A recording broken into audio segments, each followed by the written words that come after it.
Yazin? He's supposed to come. Yeah, he didn't come during that time. No, he didn't. Yeah. Today? No, he was here earlier and then he left not too long ago, I think. Have dars with him. No, mashallah, alhamdulillah, alhamdulillah, alhamdulillah. Wafqullah, alhamdulillah, wafqullah.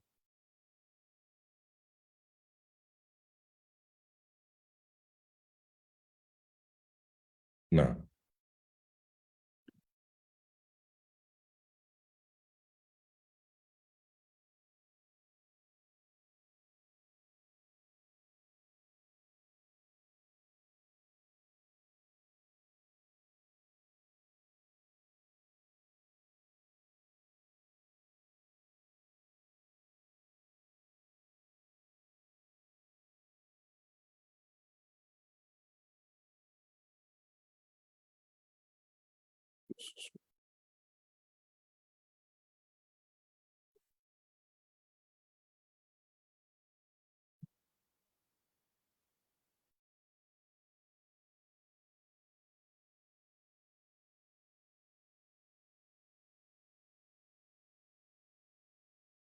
No.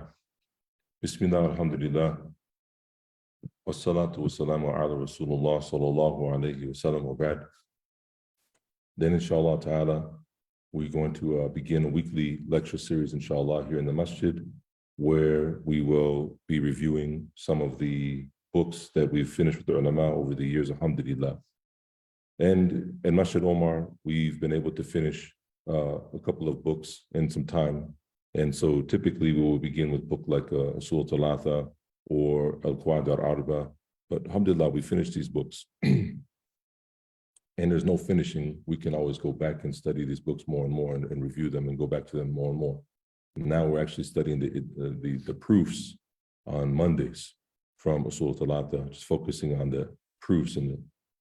So now, inshallah ta'ala, today we're going to begin with a book called The Advice of Wahb ibn Munabih to the man who was affected by the Khawarij.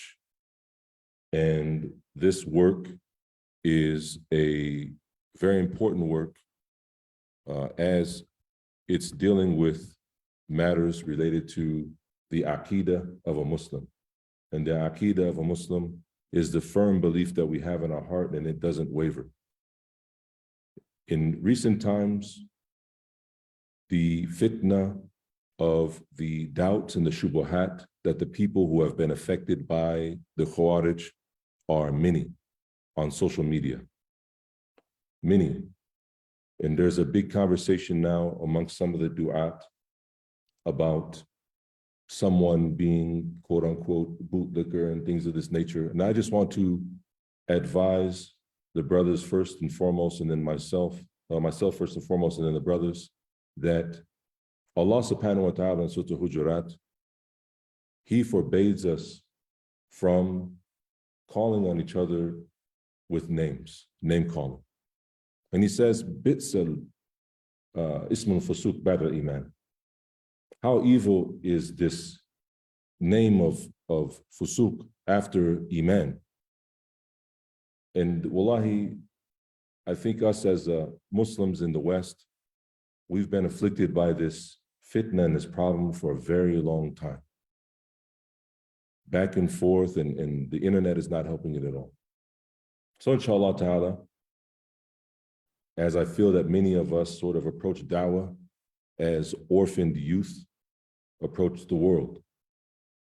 And this, I think, is the problem that we have today, that people are not reared and raised properly, that the du'at are not reared and raised properly. So they come like an orphan would come who's not raised by his father and lack the etiquette and the tarbiyah and the proper upbringing. So inshallah ta'ala, we're going to try to do our best to bring the benefits from the upbringing of our ulama that we've benefited from, namely this book. We finished with Sheikh Salih Suhaimi, who is now the Mufti of Al-Medina. We finished with the Sheikh 5 years ago, approximately. Actually, it was almost exactly 5 years ago, alhamdulillah.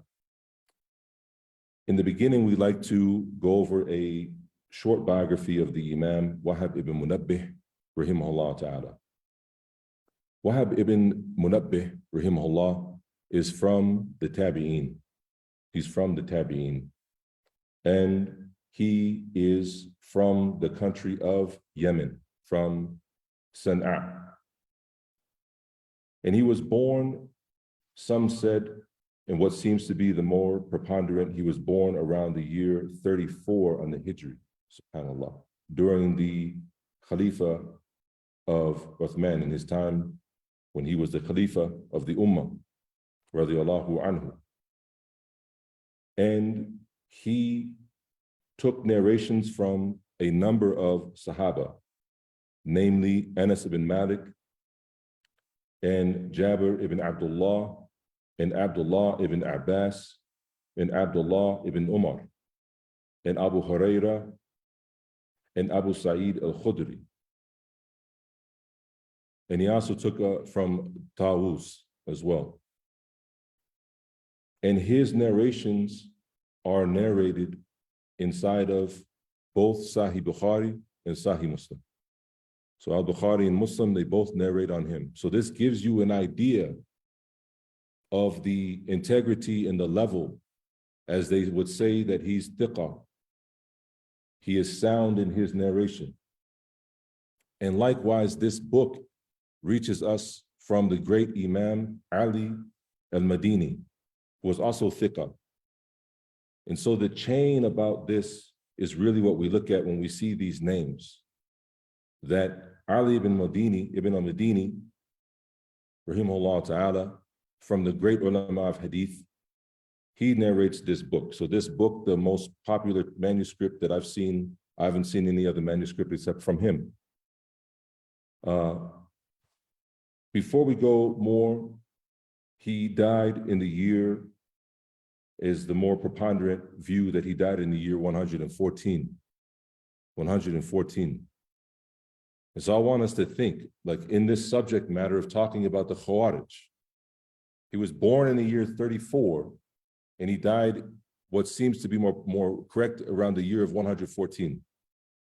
In the time of Uthman, Ali, Muawiyah, think about all of this. Abdullah ibn Mubarak, he was actually made the judge of Sana'a in that time. How much fitna can one man see in one life? He was born in the time of Uthman. And he survived the fitna of the Khawarij in the heat of the time of the Khawarij. And so he's a great alim, and there's many things that can be said about him that has been said in the books of biography, but that will suffice, inshallah.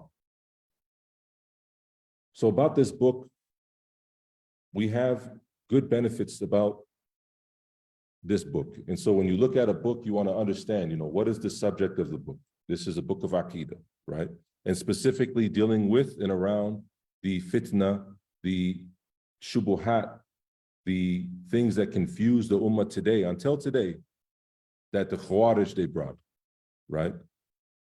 And we're going to get into detail about who are the Khawarij, okay? What is their Aqidah and all of these things. But it's sufficient that to know that this book, first and foremostly, it addresses the danger of the methodology of the Khawarij. And the way that they were in the time that they came and made themselves apparent amongst the ummah in the name of the religion. And the narrations of the Prophet ﷺ about the Khawarij are many. And from their descriptions, and that they will compare to the Sahaba. The Prophet ﷺ informed them that when they pray, you will say, my prayer is nothing compared to their prayer. And when they fast, you will say, my fasting is nothing compared to their fasting.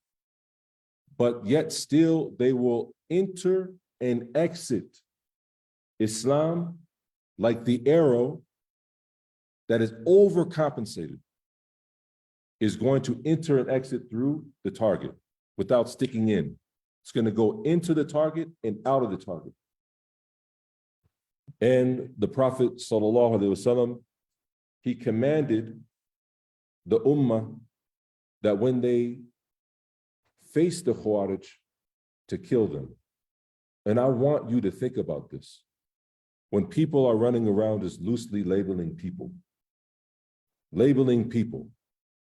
what is the fitna? What is the damage? What is the harm of labeling people? And who gave anyone from many of these du'at the right to give a hukum on an individual? They want to play humble and they want to say, oh, akhi, I'm not a scholar. I'm just humble, brother, you know. But then they start making these labels. When you make a label on a Muslim, that's a hukum on that Muslim. You're giving a hukum on that Muslim. You are saying they're mubtadi', and there are things that go along with that. You are saying they are kafir, and there are things that go along with that. You know, when you make takfir of an individual, which is the fitna of the Khawarij from their fitna, one of the traits and qualities that they unjustly do this, you're taking the rights of a Muslim. And Allah says, in every Jummah we say, وَلَا تَمُوتُنَّ إِلَّا وَأَنْتُمْ مُسْلِمُونَ. SubhanAllah, when you make tabdir of an individual, who gave you the right? When you study usul al-fiqh, in the end of the chapters in the books of usul al-fiqh, you'll find the bab of the mujtahid, the person who is capable to give his ijtihad, and the people who need to benefit from those mujtahid imams, and who's not qualifying under that.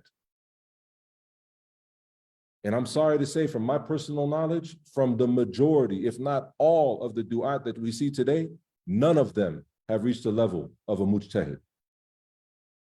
And it's so egregious and so outrageous that wallahi, I've had 3 brothers come to me because a da'i told them they can't pray inside of this masjid here, because there's a brother who prays here. So because there's an individual who prays in this masjid, wallahi, they have been warned against this masjid, to pray in this masjid, and they don't pray in this masjid. Kayf, akhi? And when you talk to this brother, he say, I'm not an alim, akhi. Okay, brother, well, guess what you did? You have people following your hukum, acting on your speech,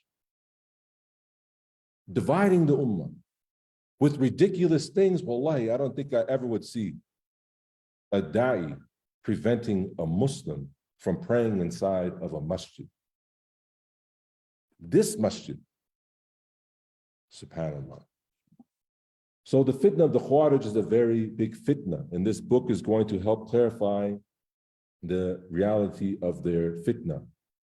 And also, this book is going to clarify that khuruj, it doesn't mean only going out with the sword against the sultan, but the khuruj is also the khuruj of the lisan, of the tongue. And this is a big issue. It's a big issue. We've heard so many of the du'at talking about this lately. As a matter of fact, it was sprang from a conversation that happened in this very masjid. But nonetheless, it's a very important issue to understand correctly, to understand very much correctly. A third benefit that we have from this book is what is mentioned about Abdullah ibn Saba, al-Yahudi, the father of the Khawarij, and the reality that him and those like him who enter into Islam not with the intention of becoming Muslim, but to spy on the ummah and to destroy the ummah until today. I've had brothers coming and approaching me, talking to me about who's approaching them from different agencies and the such and the like. Allah subhanahu wa ta'ala, He clarifies, Ulaika humu Hizbullah. Who are the Hizbullah? Who are the party of Allah subhanahu wa ta'ala? There's 2 parties in this world. The party of Allah and the party of Shaitan. Let's not get that confused, brothers. Let's not get that confused. This book is very nice in talking about the way that Abdullah bin Saba, al-Yahudi, the Munafiq, who came and caused so much fitna, is responsible for the fitna that was brought to Uthman radiallahu anhu, the killing of the great Sahabi, and Ali ibn Abi Talib, and the plot that they had. And they're such cowardly dogs that when they came to approach Ali ibn Abi Talib, they tried to catch him at Fajr time when he didn't have his sword, because they're cowards. Cowards. And they went to this side of the earth and they talked to Muawiyah radiallahu anhu. And they went to this side of the earth and they talked to Ali ibn Abi Talib radiallahu anhuma. And they started to cause this confusion between the ummah. And what happened between the Sahaba happened. But who's the people that was at play? And what was the fitna of social media in that time to cause the Muslims to kill one another? And why do we think that we're free from this fitna today? So there's two major qualities that we'll clarify here about the way that the Khawarij, they come. First, how they come to the general people, and then how they come to the ulama. How do they come to the general people? They come to the general people and they influence them with issues that they cast doubt with the general people. And then with that doubt that they cast, they entice the people about issues such as changing the ruler, such as removing the ruler, such as the ruler must be killed, such as the takfir of the ulama, a rabbaniyin, making takfir of the ulama, calling mubtadi', the senior ulama, the scholars of Ahlul Sunnati wal Jama'ah, and talking bad and ill about them to put doubt in the hearts of them, so that when the medicine comes from the doctors, from the ulama of Ahlul Sunnah, the people, they look at the doctor and say, no, I don't trust your medicine. I'm not going to take that. There's some kind of poison in there. I know it. That's the medicine, akhi. There's the Quran and the Sunnah. What are you taking? I'm taking this, and I'm taking that, and I'm taking this, and taking that, and I got a little bit of this, and akhi, this is a big problem in the ummah today. And when they come to the ulama, they come to the ulama with shubuhat and doubts, and they try to influence upon them from whom they are successful with, to entice and influence them. And so that even from amongst the ulama, some of them will go astray. Wa na'udhu billah. Ulama, people who they spent years, Hufaz, they memorized the Quran, they memorized the Sunnah, they memorized Ahadith, they know Usul al-Fiqh, they know things that we will never know in the religion. If they're not safe from this fitna, what makes us think that we're going to be safe from this fitna? Okay. The other one, and this is one of the most important ones, is the ahmiyatu rujuu' al-ulama al-rabbaniyin, that we need to return to the rightly guided ulama, who they raise the people like you raise a child. They raise them with the usul, they raise them with the important matters, they busy them with those things that are important, and they add on and they raise them and they raise them and they raise them. As Allah subhanahu wa ta'ala has commanded us to be Rabbani, to properly nurture and nourish ourselves so that we have a proper upbringing. And this is how you will be brought up properly, by returning to the ulama. And this is the problem we have today, is that the people, they're not returning to the ulama. They're not being patient. I'm 40 years old. I have a couple gray hairs here. I think I'm ready. I think I'm old enough. I think I'm good to go out here. And I'm just a puppy, a baby, a child. There's an Imam who was an Imam before I was even born, and he's alive.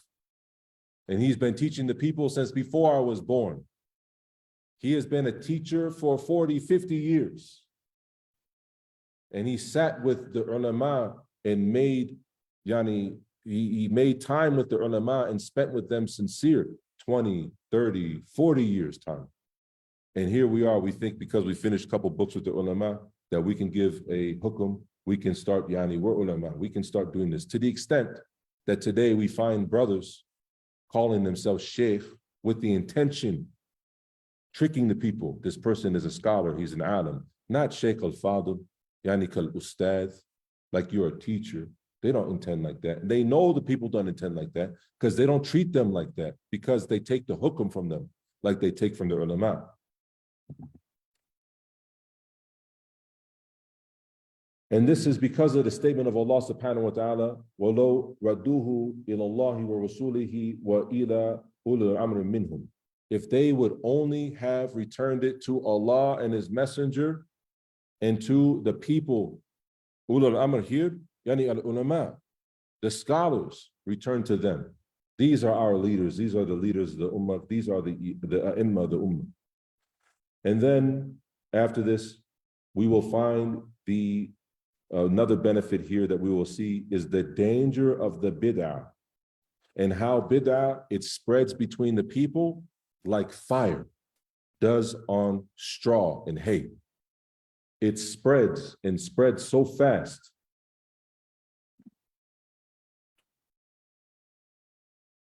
Another benefit that we have that we will cover here, inshallah, in this book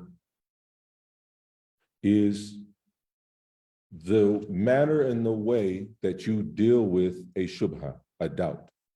Because a shubha is something very tricky. And one of my favorite durus that I love to repeat several times every year is the different levels of ilm, of knowledge. This is in usul al-fiqh, this is from the first things that you learn. What is 100% knowledge, Umar?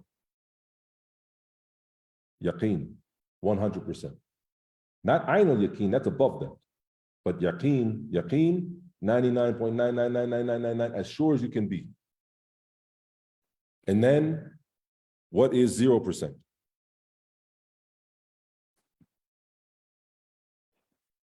Jahl basit. Basic ignorance. You know that you don't know, though, which is 50% of knowledge. That's why when my students, they say, I don't know on a test, I give them 50%, half percent. I give them half credit. Yeah, alhamdulillah, this is the deen.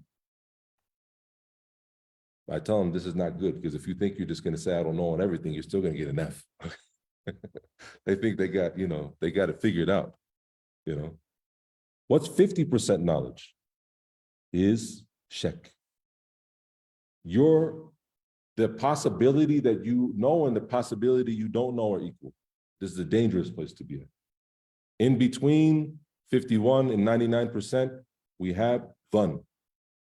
وَلَا يَتَّبِعُونَ إِلَّا dhann. They don't follow except what?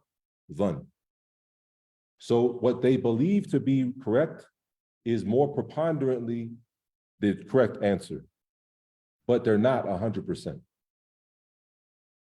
The dangerous place between 49 and 1%. What's that called? Wahb. That what you think is actually more likely not to be the case. And what's below 0? Al-jahl al-murakkab. Compounded ignorance. Compounded ignorance where you don't even know what you don't know. And how many from the ummah today are at this level? 2 million followers on Twitter. 2 million 800 views, 800,000 views on YouTube. And you really look at what they're saying, and they don't even know what they don't know. Wallahi, this is the most dangerous level to be at. So we have to deal with a shubha. A shubha is something that looks like it has a quality of the truth. So it's tricky. It carries with it something that you think, yeah, this sounds like this could be true. But in reality, it's not that. And these shubuhat, they overtake and overcome the individual who is not sure. And so they act on what? Dhann. They act on shak. They act on wahm. They act on jahl murakkab. Because somebody who has yaqeen, the shubuhat, they know how to approach them. So the way that you deal with the shubahat and the shubha, and you will see here that Wahb ibn Munabih, rahimahullah ta'ala, when he approaches the shubha, he doesn't go directly into the shubha. But rather what he does is he looks at the root of the matter, and then he comes with the Quran and the Sunnah, and then after he does that, he looks at the shubha, and it exposes the shubha clear as day. But today the people do opposite. Someone brings a shubha, they go straight into the shubha, and then they find themselves wrong. They don't understand, right? This is not the correct way. The correct way, return to the ulama, rabbaniyin. And the ulama, they're not going to approach from their signs and their qualities, they're not going to approach the shubha in that way. They're going to look at the root, the asl of the issue. As Imam Shafi'i said, that al-ilm is thalatha maratib. It's 3 levels of knowledge, yeah? The first one is husn su'al. And Sheikh Nasruddin al-Albani, rahimahullah ta'ala, how many times someone asked him a question and he made them ask him the correct question before he even answered them. He said, no, you don't mean that question. What you mean is this. How you? So asking a good question is the first part of seeking knowledge, the first level. The second level is husn istima', is having good hearing, good perception, hearing correctly what has been said. And the higher level then is husn fahm, that once you have asked the right question and you know what you're asking, you look at the root of it, a ta'sil, then you have the good listening, the kitab and the sunnah. And the way that the ulama, they will take out the proof, this now you'll see the husn fahm, the individual in the highest level. So this book is a very good example of that. And lastly, this book, from its benefits, is that an individual, well, there's 2 more actually, an individual who goes into these shubuhat and these doubts, these dangerous matters, it is not for him that he should take onto this matter in and of himself, but rather returning back to the ulama, returning back to your scholars, your fathers, your uncles, you know. And the Sheikh Sulaiman Rahili, rahimahullah, hafidhahullah ta'ala, he given us a very good advice in this matter, because we were talking about when 2 ulama, they differ.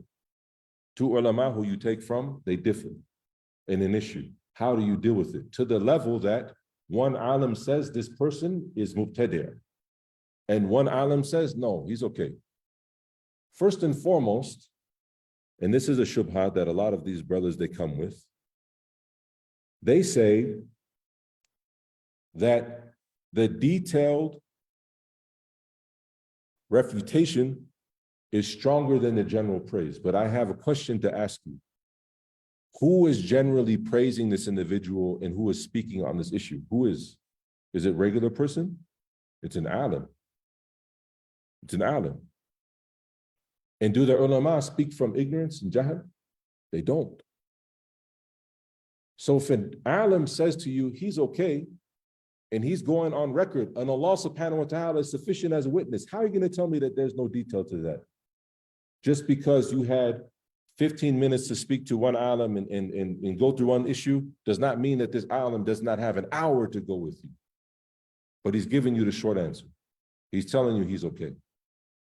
Sheikh Sulaiman Rahili gives us this example. Say, for example, Sheikh Rabi', Allah yahfaduhu, he says, and he's a mountain of knowledge, he says, this person is no good, they're to be avoided, stay away from this person. He's a mountain of knowledge. So now you're standing here at the bottom, and you look up at the top, you say, that's a pretty big mountain. Now, Sheikh Abdul Muhsin al-Abad, mountain of knowledge. Mountain of knowledge. The Imam, the Muhaddith of Al-Madinah, Allah yahfaduhu, mountain. He says, no, he's okay. Looking the other side, Yes. Big man. Okay, Umar, which one is bigger? Which one? Pick one. Pick one. You got to pick one. Pick one. You pick one. Okay, someone pick one. Pick one. This one or that one? Which one? Okay, I think to my right. Now, I am different with my brother on this issue, but we're both standing here looking at the top of mountains. We don't have any kind of tools here. Can I now differ with you and say I'm going to avoid you and I'm going to warn against you and you are wrong because you went with my other uncle? And my other uncle, he went against the other uncle? Can I go that way? No. But rather you go with what you find to be the most correct from whatever your tools are, because Allah is going to ask you. He says, وَاتَّقُوا مَسْتَطَعْتُمْ. You fear Allah the best of your ability, I will fear Allah the best of my ability. At this moment, me and him are differing about a matter, and this is not something the scholars have a consensus in. This is not 15 scholars coming out talking about it. This is 2 ulama who are talking about it. Equal in their stature. Then you do your best, but you cannot differ with your brother about this issue.